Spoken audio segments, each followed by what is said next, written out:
Olá e sejam muito bem-vindos a mais uma segunda-feira de competição onde vos trazemos o resumo do MotoGP de Valência desta vez, que decidiu o campeão na classe rainha. Foi Pecco Bagnaia a revalidar o título, mas há muito mais para contar, desde a corrida sprint até à corrida longa de domingo. Por isso, sem mais demoras, venham daí!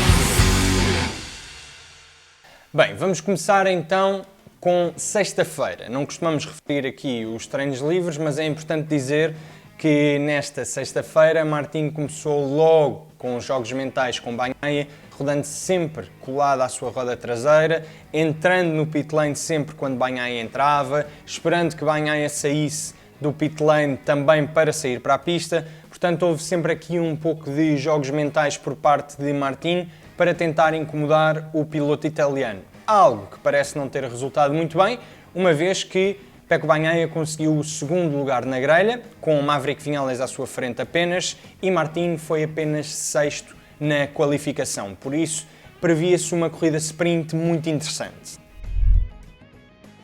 Na corrida sprint tivemos logo um momento muito intenso e que parecia que ia decidir o campeonato, quando Martin quase que entrou pela roda traseira de Pecco Bagnaia. Ainda assim, manteve-se tudo calmo, tranquilo, a corrida continuou sem nenhum dos pilotos ter caído, mas quem caiu foi Fábio Quartararo na volta 9, quando perseguia Bagnaia ao tentar ultrapassar o piloto italiano, escorregou à frente e deixou a sua Yamaha no chão. Infelizmente estava a fazer uma excelente corrida e parecia que ia conseguir um excelente resultado, mas acabou por cair. Houve uma grande luta nos 4 primeiros também, com 4 marcas a lutar pela vitória, e quem perdeu muito mesmo foi Viñales, que saiu da pole position e ainda assim perdeu totalmente o ritmo depois de ser ultrapassado por Binder e Jorge Martin. Uma excelente corrida também, é importante dizer, de Marc Marquez, que apesar de ter registado 28 quedas este ano, que na verdade foram 29, mas já lá vamos, conseguiu um excelente resultado nesta corrida sprint, subindo ao pódio e naturalmente deitando algumas lágrimas, uma vez que foi o último fim de semana de Marc Marquez, pelo menos por agora, com as cores da Honda. Martin venceu, Binder fez então segundo e Marc Marquez completou o pódio em terceiro. Fábio Di Giannantonio parecia que não queria atacar Pecco Bagnaia no final da corrida. Talvez aquele mapa 8 no Qatar tenha tido efeito agora apenas em Valência. Ainda assim, podemos dizer que não parecia estar com ritmo suficiente para um ataque final a Pecco Bagnaia, ou simplesmente não quis. Agora digam vocês aí nos comentários o que é que acham. Vamos então falar da corrida longa de domingo, que teve muitos pontos de interesse, mas naturalmente o maior era a discussão do título. E Martin precisava de vencer e tinha de esperar ainda que Bagnaia fosse sexto ou pior para conseguir conquistar o título. Uma tarefa que ficou um bocadinho mais complicada depois de Maverick Viñales receber uma penalização no warm-up, depois de ter visto a bandeira preta com o círculo laranja e não ter colocado imediatamente a sua Aprilia fora de pista. Assim, Pecco Bagnaia ficou na pole position para a corrida longa e Martin manteve o seu sexto lugar. Logo na primeira volta, Marco Bezzecchi ficou de fora desta corrida longa na curva número 3, depois de um toque com Marc Marquez. Os dois pilotos no final tinham assim opiniões um bocadinho diferentes, com Marquez a afirmar que não iria falar muito sobre o incidente, depois de já ter tido algumas peripécias no passado com Marco Bezzecchi, e dizendo que não fez nada de errado. Já Bezzecchi afirmava que não houve penalizações para Marquez porque é Marc Marquez, e dizendo que o piloto espanhol foi demasiado agressivo. Qual é a vossa opinião? Gostaríamos de saber nos comentários, numa altura em que vamos continuar para a segunda volta, onde Martin ia repetindo aquilo que também quase aconteceu na corrida sprint, que foi quase entrar pela traseira da moto de Pecco Bagnaia. Numa altura em que discutiam a travagem na curva número 1 e discutiam também a liderança da corrida, Martin, enquanto esteve na linha de fora de Pecco Bagnaia, tudo parecia ok, uma travagem agressiva, mas não ia dar para ultrapassar e ganhar a primeira posição. mas no momento em que se colocou atrás de Pecco Bagnaia, percebeu-se que a moto de Martin foi quase como sugada para a traseira de Bagnaia, à semelhança do que aconteceu com o piloto italiano e Fabio Di Giannantonio também no Qatar, em que Bagnaia no final explicou que teve a ver com a aerodinâmica e que a moto é mesmo sugada quando os pilotos estão atrás de alguém na travagem. Felizmente tudo correu bem, Martin atrasou-se bastante na corrida, mas nenhum dos pilotos caiu e prosseguia assim a luta pelo título. Martin tinha assim uma missão muito mais complicada e foi conseguindo algumas ultrapassagens até chegar a Marc Marquez, que queria também fazer um brilharete na sua corrida final com a Honda, mas Martin, numa tentativa mais ambiciosa, a 22 voltas do fim, acabou por cair juntamente com o Marc Marquez. Tentou de forma, digamos, talvez demasiado agressiva e demasiado ambiciosa uma ultrapassagem a Marc Marquez e terminou com a corrida de ambos a 22 voltas do fim. Portanto, a 22 voltas do fim, o título ficou decidido, mas a corrida ainda tinha muita história. Depois da queda de Martin, naturalmente Bagnaia recebeu a informação de que o seu rival direto estava fora e por isso Bagnaia era automaticamente campeão, nem sequer precisava de terminar a corrida. Ainda assim, Bagnaia queria terminar esta última corrida do ano como um verdadeiro campeão com a vitória, mas Brad Binder não queria facilitar e estava mesmo na liderança da corrida depois de Bagnaia receber o aviso. Olhou para trás, viu que Binder vinha lá, sabia que Binder não ia facilitar a vida na discussão pela vitória e Binder conseguiu mesmo subir à primeira posição. Ainda assim, o piloto sul-africano acabou por cometer um erro, saiu mais largo e depois teve de ser muito agressivo, como ele costuma ser, não é? Para tentar recuperar a liderança. Ainda assim, foi excessivamente agressivo numa tentativa de ultrapassagem com Alex Marquez, então recebeu uma penalização e a penalização era o quê? Devolver uma posição. O que é que o Brad Binder fez? Ganhou uma posição a Viñales, devolveu essa posição a Viñales e a organização disse: está feito, Binder, penalização cumprida.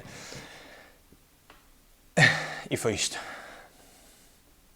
Digam vocês nos comentários o que acharam desta penalização e a forma como foi cumprida e considerada cumprida pela organização.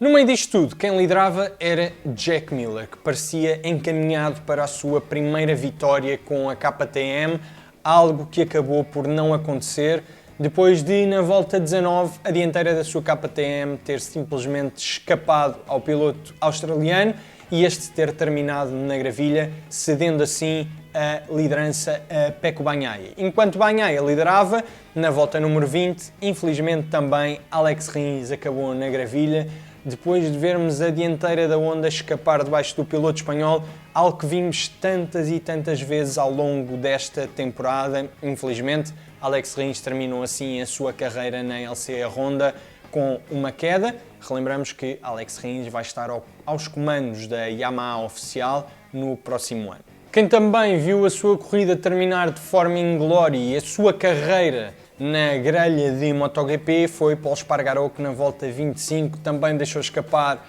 a sua gás-gás e terminou assim de forma não muito boa a sua participação no Grande Prémio de Valência e a sua participação neste Campeonato do Mundo, pelo menos por agora, como afirmou já por diversas vezes o piloto espanhol, e sabemos que vão ser dados vários wildcard a Pol Espargaró para o ano para participar também em vários Grandes Prémios. Di Giannantonio teve também uma corrida fantástica, recuperando vários lugares e chegando mesmo a ameaçar a liderança de Pecco Bagnaia nas últimas voltas. Conseguiu ultrapassar Johan Zarco, que estava na segunda posição, e ainda esboçou ali uma tentativa de ataque a Pecco Bagnaia que não conseguiu concretizar, e o piloto italiano dizia mesmo no final que foi o pior pódio da sua vida, uma vez que estava com a vitória mesmo ao seu alcance, mas não conseguiu concretizar a ultrapassagem. Infelizmente, no final, Di Giannantonio foi vítima da pressão dos pneus e perdeu 2 lugares, perdendo assim o pódio. Foi penalizado o piloto italiano e terminou então na classificação geral e na secretaria no 4º lugar este Grande Prémio de Valência. No final, quem fez a festa foi naturalmente Pecco Bagnaia, que com todas estas escaramuças e tudo o que foi acontecendo ao longo da corrida, foi mantendo a calma, foi mantendo o ritmo e acabou mesmo por vencer a última corrida da temporada, sagrando-se assim bicampeão do mundo na classe de MotoGP, uma vez que ele já tinha um título na classe de Moto2. Pecco Bagnaia defendeu assim com sucesso o número 1 e foi o primeiro piloto a fazê-lo desde Doohan em 98. O primeiro piloto a defender o número 1, atenção, não o piloto a defender um título mundial. 2023 terminou assim com muita emoção e uma defesa do título bem sucedida por parte de Pecco Bagnaia.